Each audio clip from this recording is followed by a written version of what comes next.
Ma'asyiral muslimin rahimakumullah.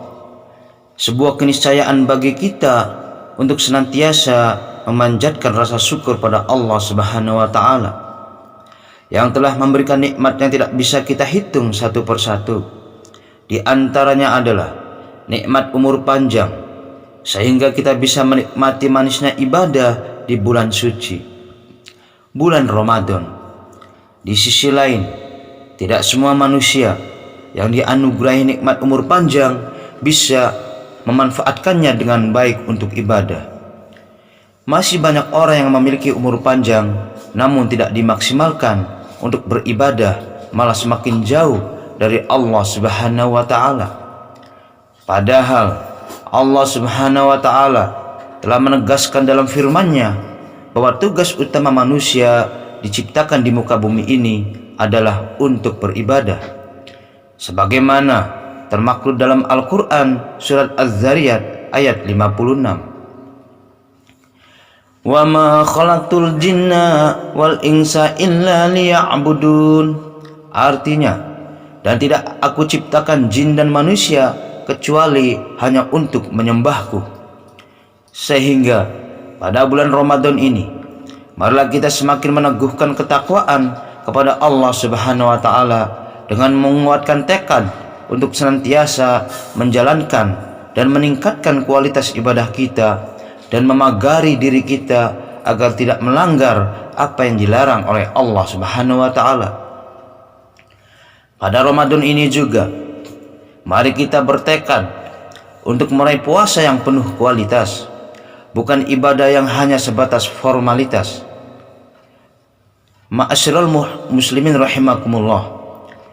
Seperti apakah ibadah puasa yang berkualitas itu? Perlu kita sadari bahwa kualitas puasa bukan hanya sebatas bisa menahan lapar dan haus serta mampu menyelesaikan puasa selama 1 bulan saja. Kualitas puasa ini dalam artian mampu memaksimalkan fungsi, keutamaan, dan manfaat dari puasa untuk mampu meningkatkan kualitas diri serta mampu memaksimalkan bulan Ramadan untuk peningkatan kualitas dan kuantitas ibadah kita.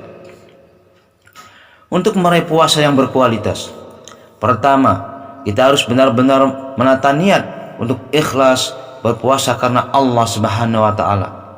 Jangan sampai terbersit sedikit pun rasa berat dan terbebani dengan ibadah puasa ini. Jangan sampai kita berpuasa karena malu dengan keluarga, takut dengan atasan, atau ingin dipuji oleh orang lain. Jika niatan ini yang ada dalam hati kita, bisa jadi kita akan mengatakan berpuasa kepada orang lain, namun sebenarnya kita berbohong karena faktanya kita tidak berpuasa. Inilah yang kemudian bisa kita sebut sebagai puasa formalitas. Seharusnya dengan datanya Ramadan harus kita sambut dengan rasa senang dan bahagia, serta saat menjalankannya pun harus dengan kesungguhan dan keimanan. Jika hal ini bisa kita camkan pada diri kita, insya Allah kita akan meraih pahala dan diampuni dosa-dosa kita yang telah lalu. Hal ini sesuai dengan hadis Nabi Muhammad yang diriwayatkan oleh Imam Al-Bukhari dan Muslim yang sangat masyhur. Man shoma Ramadana imana wa ihtisaban ghufira lahu ma taqaddama min dzambih. Artinya, barang siapa berpuasa di bulan Ramadan karena iman dan mengharap pahala dari Allah, maka akan diampuni dosa-dosanya yang telah lalu. Ma'asyiral muslimin rahimakumullah. Ketika mulai berpuasa, kita juga harus menancapkan tekad dalam hati untuk bukan hanya sekedar mempuasakan diri dari makan dan minum saja. Kita harus mampu mempuasakan seluruh anggota tubuh, pikiran, dan hati kita. Mata harus dipuasakan dari pandangan sesuatu yang tercela dan dibenci syariat serta melalaikan Allah Subhanahu wa taala. Lidah harus dipuasakan dari berbicara yang tidak bermanfaat, melakukan kebohongan, menggunjing, mengumpat, berkata buruk, dan menebar permusuhan serta mendolimi orang lain. Tangan harus dipuasakan dari berlaku dolim pada orang lain, mengambil hak orang lain, dan tindakan yang merugikan orang lain. Mempuasakan anggota tubuh ini sangat berat sekali kita lakukan, apalagi di zaman modern saat ini, di mana kita sudah hidup di dua dunia, yakni dunia nyata dan dunia maya. Jika dulu sebelum adanya perkembangan teknologi internet, khususnya media sosial, orang akan jarang menemukan dan sulit melakukan hal-hal maksiat di dunia nyata. Namun di era perkembangan teknologi dan informasi yang pesat saat ini, di mana dunia sudah berada dalam genggaman, kemaksiatan pun bisa dilakukan dalam genggaman tangan kita. Mulai dari maksiat mata, mulut, dan tangan bisa saja dilakukan dengan mudah menggunakan kecanggihan teknologi internet. Terlebih dengan media sosial yang menjadikan kita merasa bebas untuk mengungkapkan apa yang ada dalam hati kita melalui jari jemari kita, sehingga bisa merugikan dan mendolimi orang lain. Sabda Rasulullah SAW yang diriwayatkan Ibnu Ahmad, "Kam min sha'imin laisa lahu min siyamihi ilal ju' wal atos." Artinya, betapa banyak orang yang berpuasa tapi tidak mendapat secuil apapun dari puasanya kecuali hanya lapar dan haus.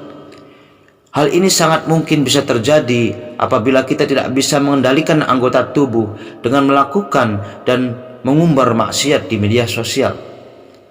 Sudah seharusnya waktu yang kita miliki selama Ramadan ini digunakan semaksimal mungkin untuk memperbanyak amal soleh seperti membaca Al-Quran, memperbanyak infak dan sedekah, mendisiplinkan diri untuk sholat 5 waktu secara berjamaah, melaksanakan sholat tarawih dan sejenisnya. Ma'asyiral muslimin rahimakumullah, untuk meningkatkan kualitas ibadah puasa, untuk meningkatkan kualitas ibadah puasa saat ini, marilah kita juga mengisinya dengan mengasah kepekaan sosial kita dengan membantu orang yang sedang mengalami kesulitan. Hal ini karena puasa bukanlah hanya sebatas formalitas dan ritual ibadah saja. Puasa memiliki berbagai sisi dimensi, di antaranya dimensi teologis vertikal dan sosiologis horizontal. Sebagaimana dimensi teologis virtual, puasa menjadi sarana mendekatkan diri pada Allah Subhanahu wa taala untuk meraih predikat takwa sebagaimana disebutkan dalam surat Al-Baqarah ayat 183. Ya ayyuhallazina amanu kutiba alaikumusyiyamu kama kutiba alal ladzina min qablikum la'allakum tattaqun. Artinya, hai orang-orang yang beriman, diwajibkan atas kamu berpuasa sebagaimana diwajibkan atas orang-orang sebelum kamu agar kamu bertakwa.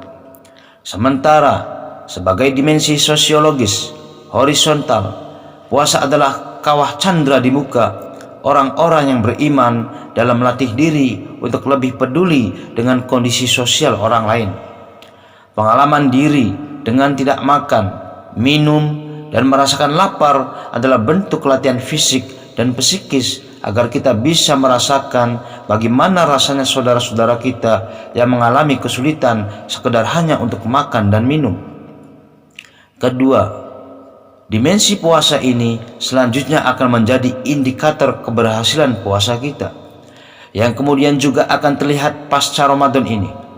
Kita bisa lihat nanti setelah madrasah Ramadan ini, apakah kita akan menjadi lulusan yang memiliki kesolehan spiritual dan sosial melalui puasa yang berkualitas, atau apakah kita akan sama saja bahkan malah mengalami kemunduran spiritual dan sosial karena puasa yang hanya sebatas formalitas.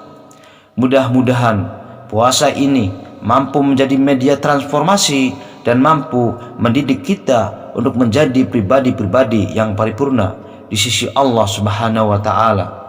Amin. Barakallahu li wa lakum fil Qur'anil adim ونفعني وإياكم بما فيه من الآيات وذكر الحكيم وتقبل مني ومنكم تلاوته إنه هو السميع العليم.